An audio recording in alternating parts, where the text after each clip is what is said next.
We're being asked to find sides and angles in triangles that don't obviously have a right angle. This is non-right angled trigonometry. So I think a good shout is to first write down some of the rules. We've got the cosine rule.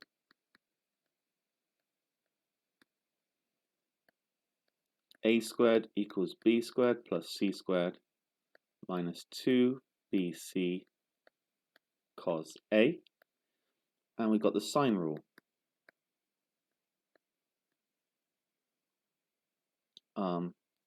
Actually, the sine rule you can write in two different ways.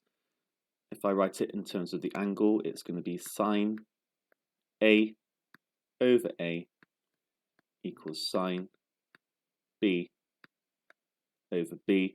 And actually it is equal to sine capital C over C. So I'm going to write those three. You tend to only use two of them, but that is the full rule. If you wanted to find the lengths, you would flip it around. So A over sine A equals B over sine B, etc. So we've got to think about which one of these are we going to use. And basically use the sine rule when you have an angle side pair that you can use, and use the cosine rule when you don't. You have two sides and one of the angles but no pair. And you can see for this first question, that's what I have. I've got two sides, I've got an angle, but I don't have an angle side pair. So what we can do is we can just see if it's going to work. We can label, I'm going to forget the F, D, G, and I'm going to label this as capital A, this as little a, this is little b, and this is little c. I might as well label the angles as well. I think it's good practice. But I've got everything I need now. I want to find a. I've got all the rest of it. So I can write down that a squared is equal to 10 squared, that's b squared, plus 12 squared, that's c squared, minus 2 times 10 times 12 times cos of 30. And I'm going to figure out what that is.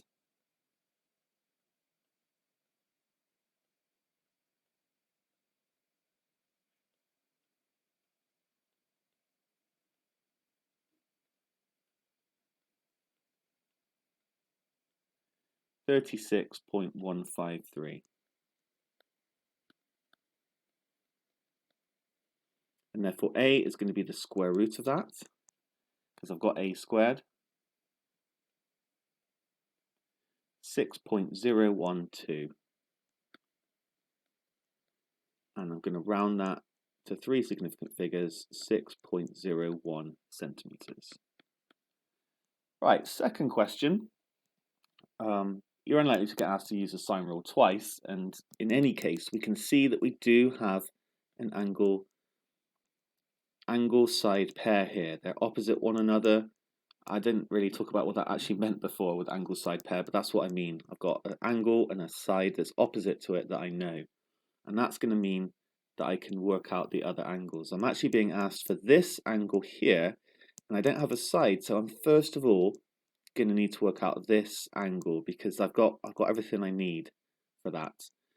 So I can write down that sine of B. They've already basically labeled it for me, and I don't need to relabel it. So I'm going to call this is going to be little a, and this is going to be little c. Sine of capital B divided by 12.4 equals sine 63 divided by 12.8. Rearrange this. Sine of capital B is going to equal, I can multiply 3 by 12.4, it comes up here on this fraction. Okay, and I can figure out what sine B is.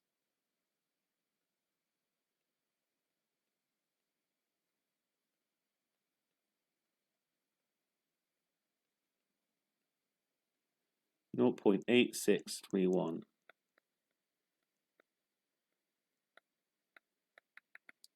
That means B is going to be the opposite of sine, the inverse sine of 0.8631.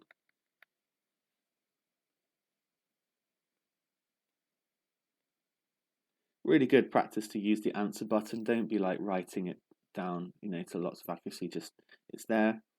Just use it. 59.673.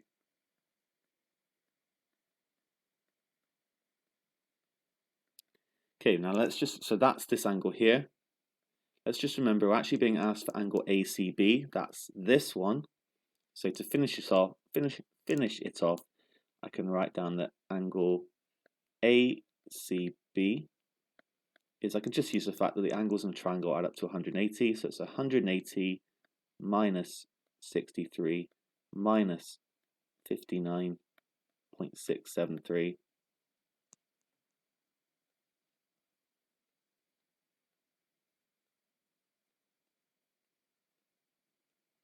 57.326. Again, really good practice to just leave it a bit more exact and then round it at the end, 57.3 degrees.